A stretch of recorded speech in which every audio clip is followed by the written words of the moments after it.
이번 주말에 국제통화기금과 세계은행의 연차 총회가 예정돼 있습니다. 이를 앞두고 IMF에서 세계 경제 전망을 발표했는데요. 매년 10월에 내놓는 전망은 이듬해의 이 경제 성장에 대한 공식적인 첫 전망이라는 부분에서 더욱 관심을 끌어왔습니다. 그래서 오늘은 IMF의 세계 경제 전망 어떻게 나왔는지 분석해보는 시간 마련했습니다. 한국경제신문사 한상춘 논설위원 나와 계십니다. 위원님 어서 오십시오. 네, 안녕하십니까. 자, IMF의 세계 경제 전망 올해도 그렇고요. 내년에 좀 어떻게 내놓을 것인가 상당히 궁금했었는데요. 일단은 하향 조정이 예상대로 됐습니다, 위원님. 네, 우리가 이제 한 2주 전에 파이낸셜 타임스에서 발표했던 그 제네바 리포트 이 내용이 좀 연대될 필요가 있다는 걸 말씀드렸고요. 연초부터도 세계 경제가 이렇게 국내 증권사 전망처럼 그렇게 썩 밝지는 않을 것이다 하는 이런 말씀을 드리면서 기대 수익률을 좀 많이 낮춰야 된다 하는 말씀을 드렸었는데요. 올해부터 IMF가 예측 주기를 반기에서 분기로 바뀌었죠. 그래서 지금 그 분기마다 수정 전망치를 내놓고 있는데요. 자산 가격에 관계없이 지금은 경제 성장률을 꾸준히 하향 조정하고 있다 이렇게 보시됐습니다. 그런 측면에서 10월 전망에도 이런 하향 수정하는 이런 추세가 지속될 것인가 하는 이 측면이 상당히 관심이 됐었는데요. 역시 예상대로 하향 수정했다 이렇게 보시됐습니다. 그래서 올해 성장률은 0.1%포인트 낮췄죠. 그러니까 시청자 여러분 한번 잘 보시면 올해 이제 3개월이 나왔습니다. 3개월이 남은 상황에 3개월을 반영해서 0.1%포인트 낮췄다는 것은 그만큼 올해 연말까지 세경제 성장률이 상당히 안 좋다 하는 것을 이제 보셔야 되는데요. 단순히 숫자가 0.1%포인트 정도 이렇게 떨어진 거 가지고 미국의 다우지수가 이렇게 270포인트, 260번 떨어지느냐 하는 측면이 잘 보셔야 되는데요. 단순히 수치만 그런 게 아니고 3개월 남은 기간에 예상치가 3개월 남은 기간을 통해서 올해 전체 성장률이 7월 전망 대비해서 0.1%포인트 낮았다는 것은 그만큼 세계 경제가 쉽지만 않다 하는 것을 바로 반증하는 대목이다 이렇게 보시되었고요. 내년에도 0.2%포인트 낮췄습니다. 그래서 올해보다는 내년에 더 전망치가 더 낮춰졌죠. 그래서 내년에는 3.8% 정도 이렇게 되고요. 또 한 가지 특색을 보면 선진국과 신흥국 간의 격차가 더 벌어진다. 선진국은 미국을 바탕으로 해서 그래도 그동안 유지하는데 신흥국은 더 떨어지고 있다. 이게 특징이다 이렇게 보이되었고요. 같은 선진국, 같은 신흥국 내에서도 개별 국가 간의 차이가 심하다. 선진국은 미국과 유럽, 미국과 일본 격차가 심하고요. 그다음에 신흥국에서는 인도와 예를 들어서 브라질, 인도와 러시아, 뭐 중국과 이런 국가들 격차가 심한 것이 특징이다 이렇게 보시됐습니다. 그렇다면 왜 이 말씀을 드리냐면 세계 각국 간의 그 경제 성장률의 차별화 이렇게 성장률의 격차가 되면 그걸 반영하는 것이 주가 환율 같은 이러한 그 가격 변수 움직임 아니겠습니까? 그래서 올해는 변동성이 상당히 낮아졌습니다는 우리가 변동성 낮아진 것이 그렇게 썩 좋지만은 않다. 이후에 더 금융시장의 불안을 초래할 수가 있다 하는 이 변동성 가지고 한번 일전에 믹스지수, 스티빅스지수, 무브지수에서 주식과 그다음 외환과 채권 시장의 변동성 가지고 너무 떨어진 것이 나중에 큰 화를 불러일으킬 거다 하는 말씀을 드렸었는데요. 그런 측면에서는 이번에 IMF 전망을 보면 개별 국가 내 성장률의 차이가 이후에 가격 변수에서 상당히 변화를 초래할 거다 이렇게 보실 때 있습니다. 그래서 세계 경제 회복 확실히 미약할 것이고 말씀대로 이 차별성이 이제 확대된다는 말씀해 주셨는데 그만큼 불균형이 커지고 있다라는 내용도 내놨습니다. 개별 국가별로 들여다보겠습니다. 미국, 일본, 유로존도 신흥국은 어떤 상황들인지 볼 텐데요. 먼저 미국 같은 경우에는 테이퍼링 종료를 앞두고 있는 상황인데 그나마 좋은 모습, 상대적으로는 좋은 모습 좀 보여주고 있지 않나 싶기도 한데요. 완만한 회복세는 지속이 된다 하는 측면에서 올해 그 경제 성장률에서는 1, 4분기에 미국의 한파 영향 이것이 올해 성장률을 좌우할 것이다 하는 이런 측면의 내용을 좀 말씀을 드렸었는데요. 올해 성장률 1, 4분기 한파 영향을 너무 가다하게 잡은 것 같습니다. 그래서 7월 전망에서는 미국 경제의 올해 성장률을 한 1.5% 봤습니다는 이번에 플러스 0.5%포인트 정도 끌어올리는 것은 1, 4분기 하파의 영향을 지나치게 사실상 낮게 반 거다 이렇게 볼 때 있습니다. 이게 왜 중요하냐면 1, 4분기 한파의 영향을 종전처럼 유지하고 지금 올해 성장률을 0.5%포인트 끌어올렸다면 2분기 이후에 성장세가 굉장히 빨라진다는 얘기죠. 그죠? 안 그렇습니까? 1사분기 성장, 1사분기 한파 영향을 네. 그대로 두고 7월 전망 대비해서 이번 10월 전망이 0.5%포인트 끌어올렸다면 2분기 이후에 한파를 벗어나면서 미국 경제 성장률이 상당히 빨랐다는 얘기죠.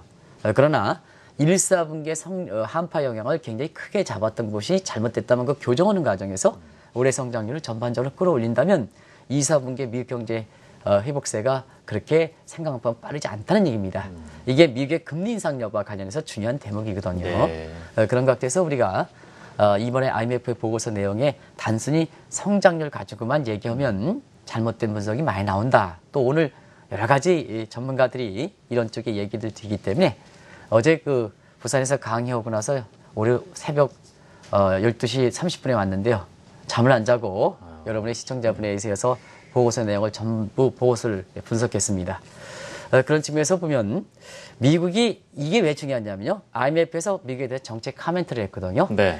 자, 한파형이 종전처럼 유지하는 상태에서 올해 성장률을 0.5% 끌어올릴 만큼 2분기 이후에 성장세가 상당히 빠르다면 금리 인상 바로 가져가야 된다는 얘기가 되겠죠.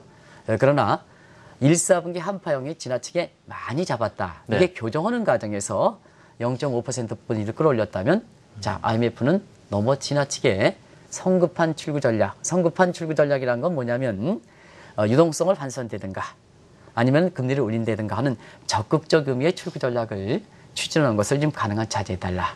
특히 지금 논란이 되고 있는 이러한 그 미국의 금리 인상 이런 문제에 대해서는 초저금리 정책을 상당 기간 유지할 것을 미국 경제 자체뿐만 아니라 세계 경제 입장에서 IMF가 권고하는 것이 네. 하나의 특색이면 특색이다 이렇게 볼 때 있습니다. 지금 미국의 성장률을 보고 어떤 관점에서 봐야 되는지 설명을 해주셨고요. 우리나라 입장에서는 내년에 일본의 상황도 상당히 큰 관심사가 아닐 수가 없겠는데요. 올해 성장률 같은 경우도 상당히 적잖이 낮춰서 잡은 상황입니다. 지금 1% 미만으로 떨어진 상황인데 이 확실히 정체가 될 것이라는 전망이 더 나아가서 이러다가 뒷걸음질마저 치는 것 아닌가 이런 생각마저 듭니다.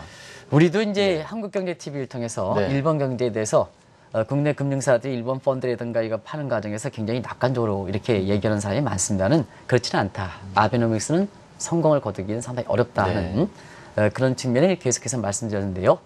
10월 IMF 전망치에서 지금 말씀드린 대로 뒷걸음친다. 네. 상당히 일본 사람에 대해서 좀 우호적으로 생각하시는 것 같아요. 역시 신사분답게 그러시는 것 같은데요.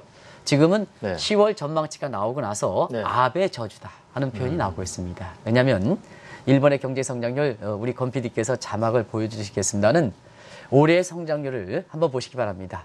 지금 불과 3개월 남았습니다. 네. 근데 올해 성장률을 0.7%포인트 정도 낮췄습니다. 두 가지 각도가 있겠죠.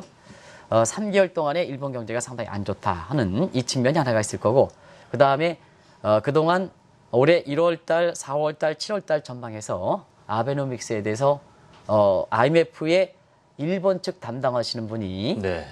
사실 인도 사람이랑 일본 사람이랑 같이 있는 걸로 알고 있는데요. 제가 이렇게 보면 너무 지나치게 낙관적으로 봤다 이렇게 볼 때 있습니다. 그래서 올해 성장률이 0.7%포인트 떨어졌습니다. 시청자 여러분 0.7%포인트는 굉장히 크다. 그리고 내년에도 0.2%포인트 정도 해서 일본이 지금 잠재 성장 수준이 한 2%대는 가야 되는데요. 지금은 1%대. 올해 1% 못 미치고 네. 내년에도 1% 못 미치고 이래 보입니다. 결과적으로 보면 아베노믹스의 세 가지 화살에 대해서 IMF가 공식적으로 비관적으로 전망했다 이렇게 보시면 되는데요. 세 가지 전망에서 간단히 좀 말씀드리겠습니다. 내용들이 워낙 방대하기 때문에 네. 오늘 시간이 굉장히 좀 적기 때문에 제가 간단하게 말씀드리면 첫 번째 화살인 발권력 동원에서 엔저를 유도하는 데는 어느 정도 성공을 거뒀다. 근데 이거는 단기적으로 쇼크 이펙트, 충격요법이라는 겁니다. 네. 요거는 성공을 거뒀다. 일본 국민들이 이렇게 잠져 있을 때 깨우는 데는 성공했다. 근데 중요한 것은 두 번째 화살에는 성장 동력을 확보한다든가 그 다음에 재정이 지금 상당히 국가 채무 때문에 굉장히 어렵지 않습니까?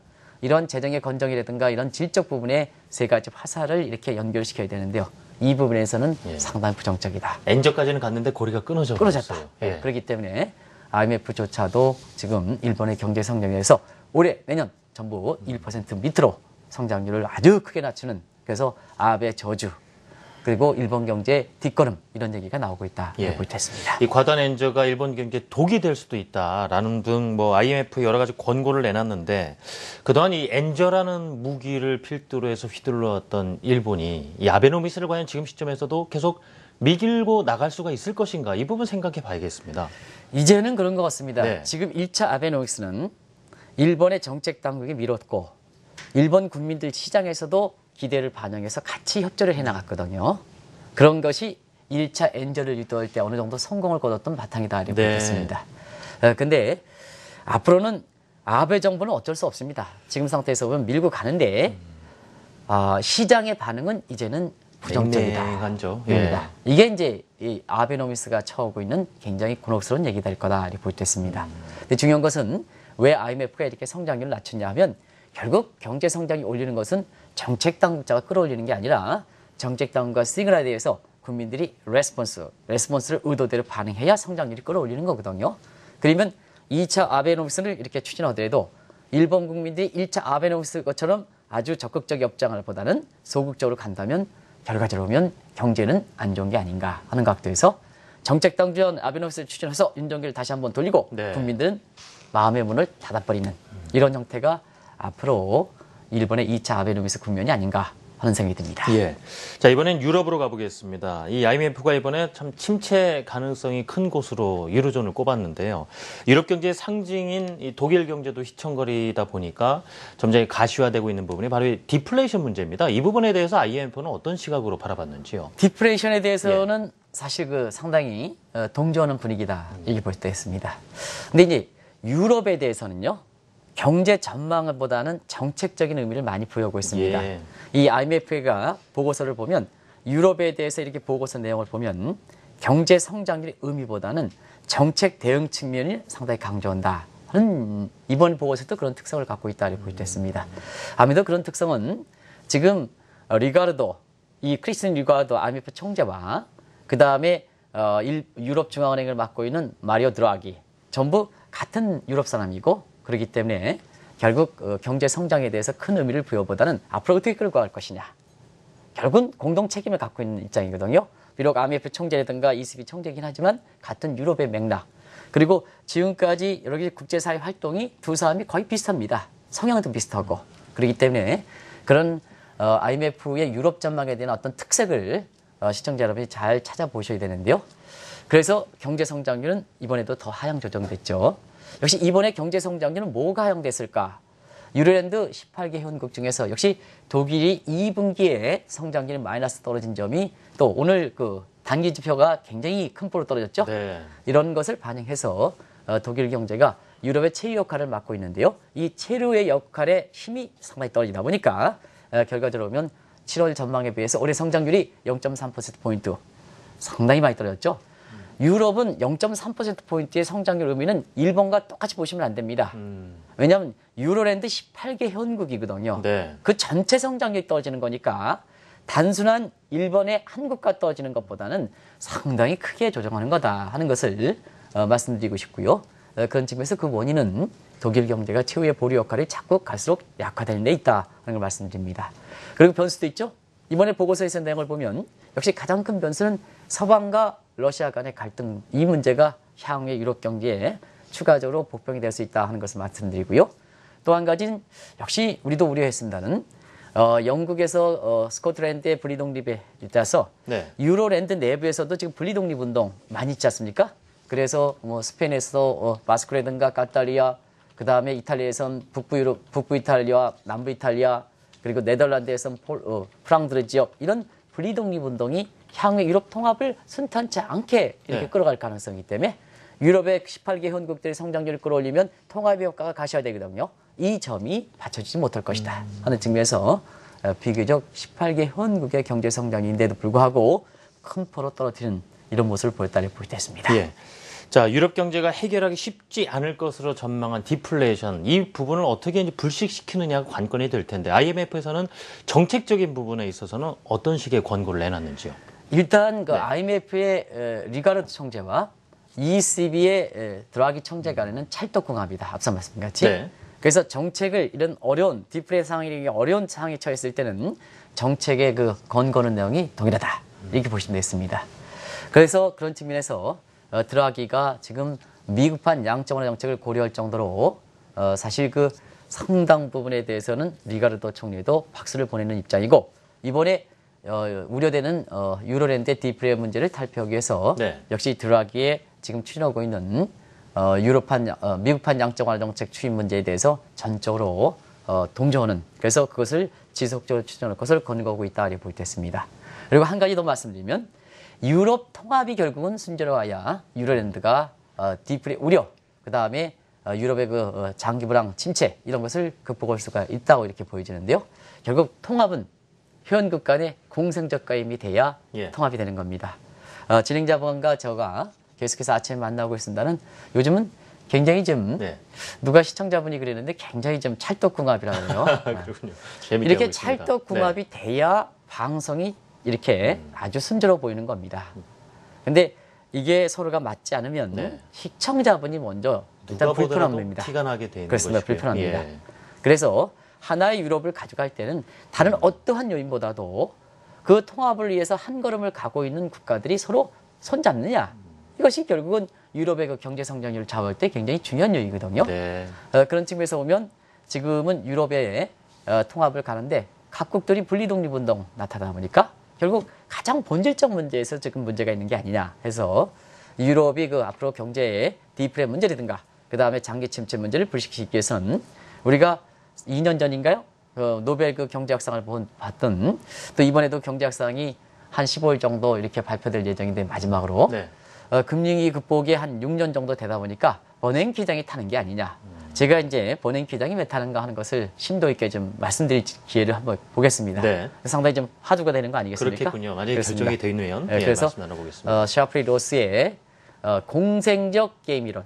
우리가 이제는 내쉬라든가 이런 사람들이 서로 이기적인 게임 시어리의 질서의 딜레마 같은 이런 게 아니라 사실 그 대승을 위해서 큰 그림을 위해서 개인들의 그 회원국들이 희생할 수도 있는 샤프리 로스의 공생적 게임에 의한 유럽 통합 또 회원국의 자세가 가져야 유럽이 디프레 우려를 탈피할 수 있고 그 다음에 경제가 회복될 수 있다 하는 이런 내용을 정책적으로 권유하고 있다 볼 때 있습니다. 네, 그럼 이런 분위기를 본다면 이번에 뭐 유럽 중앙은행에서도 뭐 양적 완화 어떤 정책을 내놓긴 했지만 시장이 좀 실망을 하지 않았습니까? 네, 그렇습니다. 확실히 시간 좀 갈수록에 대대적으로 나설 수 있는 가능성은 엄청 더 커질 수밖에 없는 거군요. 지금 상태에서는 그렇습니다. 지금 유럽의 은행 구조를 보셔야 됩니다. 유럽은 유로로 단일화되어 있기 때문에 정책 결정이 유럽 통합, 그러니까 유럽 중앙은행에서 결정하고 요것을 집행하는 게 분다스방크 이런 식으로 해서 각국의 중앙은행들의 집행 기능만 있거든요. 근데 이 집행 기능과 정책 결정 기능 간에 서로가 이 고리가 약화된다는 얘기입니다. 고리가 약화되기 때문에 사실상 유럽 그 중앙은행에서 지금 미흡한 양적 완화 정책이라든가 해서 비교적 강도 있는 대책을 왜냐하면 6월 달에 마이너스 예금 금리 제도 도입하고 그다음 목표를 지정한 LTR로 장기 대출 프로그램도 하고 미국의 국채를 매입하는 미국식 그 양적 완화 정책 이런 것도 도입하지만 왜 효과가 적느냐 하면 정책을 결정하는 ECB 그다음에 집행하는 각국의 중앙은행들. 근데 각국의 지금 회원국들은 분리독립 하다 보니까 유럽 중앙은행에서 결정되어 있는 사항에 대해서 잘 집행하는 게 집행력이 약하다는 얘기입니다. 그러다 보니까 자연스럽게 정책이라는 것을 시그널을 주면 레스폰스를 잘해야 되는데요.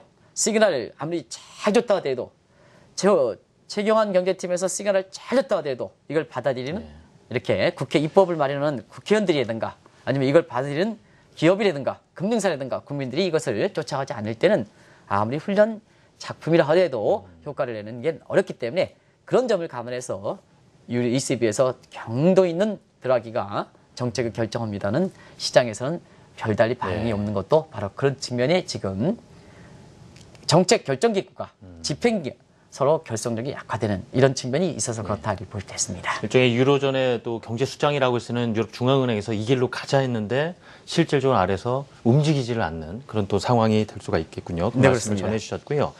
이번에는 신흥국 경제를 들어가 보겠습니다. 특히 신흥국을 그동안 주도해 왔던 브릭스 국가들 이제 뭐 거의 와해라는 표현을 써야 될지 모르겠습니다만 예전에 브릭스에 속해 있는 이 국가들 같은 경우에는 좀 어떤 상황인가 마지막으로 여쭤보고 싶습니다. 네, 아주 그 중요한 대목을 해주셨는데요.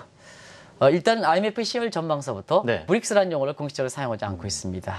그래서 이런 IMF 탭을 보면 뭐 브릭스 이런 쪽으로 이렇게 표현하지 않는다. 네. 그래서 신흥국의 일원으로 다 편입돼 있다 이렇게 보는 건 이번에 보고서의 특징이다 이렇게 보여져 있고요. 또 한 가지는 세계경제 성장률에서 보면 하향 조정할 때 과거에는 선진국의 경제가 안 좋기 때문에 하향 조정했던 가장 큰 배경인데요.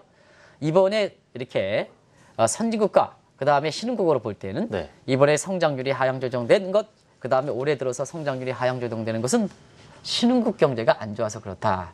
그러면 신흥국은 어디가 주도가 될까 하는 측면에서 보면 우리가 브릭스라는 용어를 사용하지 말자 하지만 과거에 브릭스의 국가에 속해 있는 국가들이 대부분 다 그렇다 이렇게 볼 수 있습니다.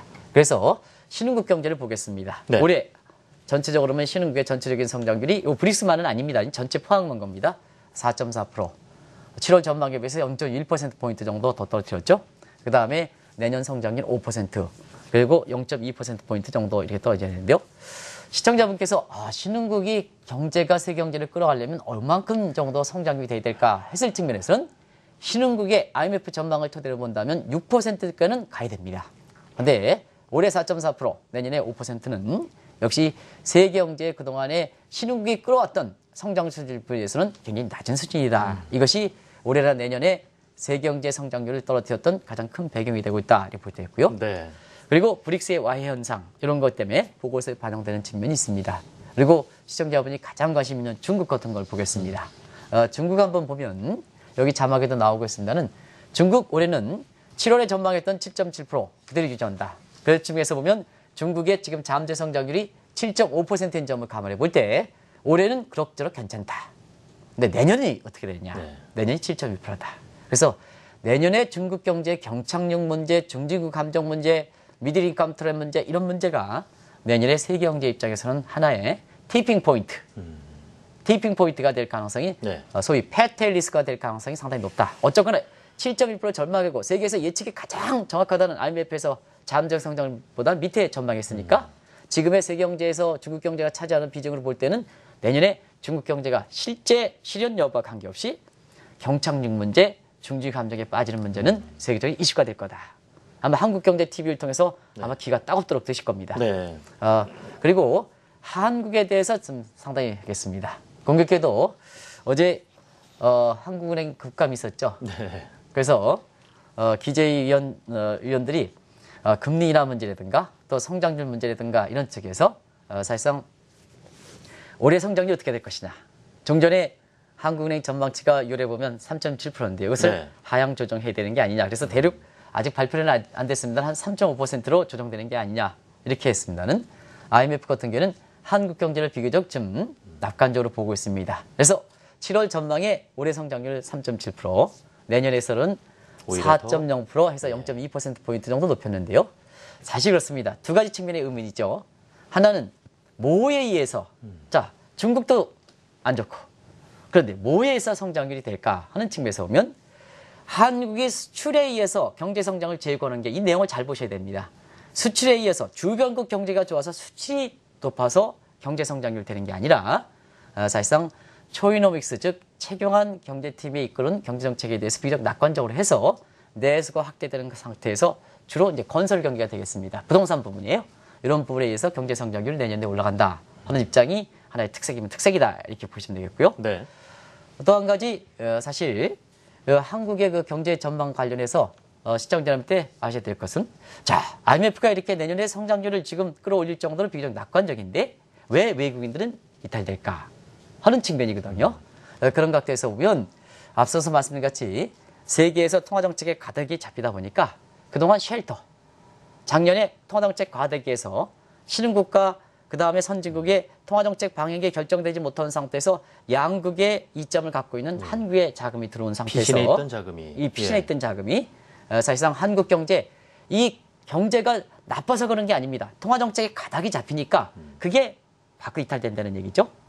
어떤 분 그래요. 한국 경제가 안 좋아서 외국 자본이 이탈한다. 그런 식으로 매너리즘으로 그렇게 얘기하는데요. 그건 아니다 하는 걸 말씀드립니다. IMF에서는 한국 경제를 좋게 본다. 최경환 경제팀이 이끄는 경제정책에 대해서도 낙관적으로 본다. 네. 근데 왜 자금이 이탈했을까 했을 때는 작년에 과도기에 들어왔던 자금이 통화 정책의 가닥이 잡히니까 제 갈 길을 가는 거다. 우리 경제 여부와 관계없이. 예. 한국 외국 자본이 이탈이 되다 보니까 자꾸 전문가라 해서 한국경제 TV조차 불렀던 사람도 자꾸 한국 경제가 나빠서 외국 자본 이탈된다. 이런 식으로 얘기하면 안 된다는 얘기입니다. 퍼도 작년에 뭐냐? 작년에 8, 9배, 지금 8배에서 퍼조차도 한국 경제에 대해서는 저평가 이 부분이 그렇게 나빠진 건 아니거든요. 네. 그런 측면에서 꼭 요점은 시청자 여러분이 염두에 두시기 바랍니다. 그래서 작년에 도피성을 얻던 쉘터 자금이 통화정책이 가닥을 잡히는 상태에서 가는 거지. 한국 경제가 나빠서 한국의 정부의 경제정책이 나빠서 자금 이탈하는 것은 분명히 아니다 하는 것을 이번에 IMF 전망에서 반드시 확인할 수가 있다 하는 걸 말씀드립니다. 예. 지금 현재 뭐 9월에 우리 시장에서 이탈했던 자금들 외국계 자금 주면 영국 그 자금 상계 비중이 컸다고 하는데요. 그 유로와 약세에다가 달러 강세가 되다 보니까 환율적인 부분이 영향을 받아서 일단은 뭐 미국 쪽이라든가 다시 유럽 쪽으로 많이 흘러 들어가고 있다 이런 얘기도 좀 참고하시면 좋겠습니다. 중국 같은 경우에 뭐 7%대 성장이라고 하니까 다른 나라에 비해서 상당히 높네라고 여기실 수도 있겠지만 내년에 이렇게 점점 후퇴된다라는 게 예, 그게 큰 파급 효과를 가져올 수 있다라는 부분도 좀 강조를 좀 해주셨고요. 자, 지금까지 이 IMF에서 내놓은 세계 경제 성장의 전망을 두고 한국경제신문사 한상춘 논설위원과 말씀 나눠봤습니다. 위원님 감사합니다. 네, 고맙습니다.